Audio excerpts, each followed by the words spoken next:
12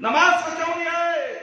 فرشتے کہے لا یہ فلانے فلانے گھروں میں بستروں کے اندر سوئے ہوئے۔ اللہ رب العالمین کہتے ہیں لعنت ہے ان لوگوں پر۔ جب اللہ کی رب العالمین کی لعنت ہر روز فجر پہ پڑ رہی ہے، تم کامیاب ہو سکتے ہو؟ کیا تمہاری دعائیں قبول ہوتی ہیں؟ تمہاری نمازیں قبول ہوتی ہیں؟ تم نے فجر چھوڑ دی، ظہر پڑھ لی، نمازی 4 نماز پڑھ لی، نمازی ہو۔ فجر پڑھ لی، عشاء چھوڑ دی، نمازی ہو۔ فجر بھی پڑھ لی، عشاء بھی پڑھ لی، ظہر اور مغرب چھوڑ دی۔ کام میں مصروف ہونا حضرت، کام بھی تو کرنا ہے۔ کام کر تجھے کس نے منع کیا؟ نماز فرض ہے، 50 نمازوں کے بجائے 5 نمازیں تمہیں دی گئی ہیں، اور بدلہ 50 نمازوں کا ثواب دیا رہا ہے اللہ رب العالمین۔ اسے تم کہتے ہو کام کا، تمہارا کام خبر میں آئے گا۔ الصلاۃ نور، نماز دنیا میں نور ہے، خبر میں نور ہے، اور آخرت میں نور ہے۔ اس نور کو تم اپنے ہاتھوں سے بجھا دو، اس نور کو جلتے رہنے دو میرے بھائی۔ اس کی نور کی، نماز کی نور کی روشنی کو پھیلاؤ، آپس میں پھیلاؤ، اپنے دوست احباب میں پھیلاؤ، اپنے رشتہ داروں میں پھیلاؤ، سب کو محلے والوں کو نمازی بناؤ۔ یہ مرکز میں جمع ہونے کی کوشش کرو، اس مرکز کے مدرسے میں چھوٹے چھوٹے نونہالوں کو جماؤ۔ کوئی کفیل تو بنے، کوئی مدرسے کا استاد کے 5000 روپے تنخواہ دینے والا تو بن جائے۔ کوئی مائی کلال 20 سال سے آج تک میں دیکھتے آ رہا ہوں، کوئی پیسہ دینے کے لیے تیار نہیں، جمعہ کا چندہ ہی دینے کے لیے تیار نہیں، تو 5000 روپے مہینے کو کہاں سے دے گا؟ پانی کے لیے دینے تیار نہیں ہے۔ ایک بات یا تو دوسری بات ہوتا ہے کام بزنس اس لیے ہے نا بھی بہت تکلیف میں ہوں، اللہ کھاتا نہیں تو کھانا، آٹو میں نہیں پھرتا، موبائل کو پیسے نہیں ڈالتا، ڈش اینٹینا کو پیسے نہیں ڈالتا، بیڑی سگریٹ پینے پیسے نہیں ڈالتا، پان پراگ کھانے پیسے نہیں ڈالتا، ہوٹلوں میں گل چھپے اڑانے پیسے نہیں ڈالتا۔ تجھے دینے نہیں ہے تو مسجد کے لیے، مدرسے کے لیے دینے دیجیے، تیری آخرت کے لیے، تیرے واسطے وہ دے رہا ہے، تو تیرے لیے جمع پونجی ہے جو دنیا اور آخرت کو ایک فائدہ پہنچائے اور جنت میں تجھے لے جائے، خبر کے عذاب سے بچائے، پلسرات سے بچائے، ورنہ تو پلسرات سے کٹ کٹ کر جہنم میں گر جاؤ گے۔ تمہارے اعمال ناموں کے اوپر تم سوار ہو کر بجلی کی طرح پلسرات سے چلے جاؤ گے، اگر وہ عمل نامے دنیا میں کرو، دنیا میں اس عمل نامے کو مضبوط کرو۔ میرے بھائی میرے دوست، اصلاح معاشرہ کے لیے مسجد سب سے بڑا مرکز ہے۔ اپنے مسجد میں بچوں کو، جو معصوم بچوں کو مسجد لے کر آؤ، مسجد کے مدرسے میں پڑھاؤ، کسی نانی اماں کے مت پڑھاؤ۔ جو نانی اماں پڑھاتی ہے غلط سلط پڑھاتی ہے، کسی کوئی عورت پڑھاتی ہے تو باقاعدہ حافظہ عورت ہے، تجوید سے واقف ہے، تو اس عورت کے پاس بچوں کو پڑھاؤ، کوئی مذاق نہیں۔ جو آج کل گھروں میں 50-50 روپے لے کر، 20-20 روپے لے کر پڑھاتی ہیں، 150-200 بچوں کو جما لیتی ہے، کیا پڑھا سکے گی وہ ظہر سے مغرب تک؟ کتنے بچوں کو تعلیم دے گی؟ ایسے پڑھنے والے بچے میرے پاس آتے ہیں تو ناکام ہو جاتے ہیں، یعنی کہ 5 مرتبہ قرآن کا دورہ کر چکے ہیں۔ میں جب امتحان دیتا ہوں، الف لام کا امتحان دیتا ہوں، سورہ فاتحہ پڑھنے صحیح نہیں آتا، یہ لوگ قرآن ختم کرتی ہیں۔ اس لیے قرآن کے اندر جو حافظ ہے، معلم ہے، عالم ہے، اسی کے پاس قرآن پڑھو، تاکہ وہ یہاں رہے گا، 5 وقت مسجد کو آتا جاتا رہے گا، صبح شام مسجد کو آئے گا تو اسے اللہ رب العالمین یاد آئیں گے۔ وہ آنے والے دنوں میں بڑا ہوگا تو وہ نمازی بن کر زندہ رہے گا۔ اس لیے میرے بھائی اپنے بچوں کو خود بھی مسجد سے جڑ جاؤ، اللہ کے گھروں سے جڑ جاؤ، اس مسجد کو مضبوط بناؤ، اس مسجد کو آگے بناؤ۔ اللہ رب العالمین سے دعا ہے کہ اللہ تعالیٰ مجھے اور آپ تمام حدیث کی باتیں سن کر اس پر زیادہ سے زیادہ ہم سب کو عمل کرتے ہیں، اس پر مجھے بھی عمل کرنے کی توفیق عطا فرمائے، آپ تمام کو بھی عمل کرنے کی توفیق عطا فرمائے۔ اللہ تعالیٰ میرے اور آپ کے گناہوں کی مغفرت فرما دے۔ اے اللہ ہمیں 5 وقت نماز بنا دے، وقت پر نماز پڑھنے والا بنا دے، قرآن کی تلاوت کرنے والا بنا دے، ہمارے معصوم بچوں کو قرآن سے وابستہ کرا دے، دینی تعلیم سے وابستہ کرا دے۔ دنیا کی تعلیم بھی ضروری ہے مگر دینی تعلیم سب سے اول درجہ ہے۔ اللہ اس اول درجے کو معصوم بچوں کے قسمت میں لگا دے میرے پروردگار۔ معصوم بچوں کو مسجد کے پاس بھیج دے، مسجد میں روانہ کر دے، تاکہ معصوم بچے جنت کے حقدار بن جائیں، ماں باپ کو جنت کو لے جانے والے بن جائیں، اللہ اپنے کنبے کو لینے والے بن جائے، اپنے رشتہ داروں کو لے کر جانے والے بن جائے۔ مسجد مرکز ہے، اللہ سب تمام کو مسجد سے جڑا دے میرے پروردگار۔ اے اللہ تو رحم کرنے والا ہے، اے اللہ شرک سے بچا لے، بدعت سے بچا لے، اے اللہ ہم سب کو صراط مستقیم پر چلا دے۔ اے اللہ رب العالمین پر رحم کرنے والا ہے، مسلمانوں پر رحم فرما جو لوگ پریشان حال ہیں ان کی پریشانیوں کو دور فرما، جو لوگ روزی روٹی کے لیے پریشان ہیں اللہ تیرے خزانے سے حلال روزی عطا فرما، سود کھانے سے بچا لے، سودی لین دین سے بچا لے میرے پروردگار، حلال روزی اس میں برکت عطا فرما، اس میں راحت عطا فرما، اے اللہ سنت شریعہ محمدیہ صلی اللہ علیہ وسلم کی سنت کے مطابق دنیا میں زندگی عطا کرنے والا بنا دے، اے اللہ قبر کے عذاب سے بچا لے، جہنم کی آگ سے بچا لے، قبر کے سوالات بالکل آسان فرما دے، قبر کی تاریکی کو روشن بدل دے، میدان حشر میں رسوائی سے بچا لے، اے اللہ ہمیں موت دے تو ایمان کی حالت میں موت دے، جب ہماری روح ہمارے جسم سے نکلے تو اللہ ہماری زبان پر کلمہ لا الہ الا اللہ محمد رسول اللہ جاری رہے۔ ربنا آتنا فی الدنیا حسنۃ وفی الآخرۃ حسنۃ وقنا عذاب النار۔ ربنا ظلمنا انفسنا وان لم تغفر لنا وترحمنا لنكونن من الخاسرين۔ ربنا هب لنا من ازواجنا وذرياتنا قرة اعين واجعلنا للمتقين اماما۔ ربنا لا تزغ قلوبنا بعد إذ هديتنا وهب لنا من لدنك رحمة انك انت الوهاب۔ سبحان ربك رب العزة عما يصفون وسلام على المرسلين والحمد لله رب العالمين۔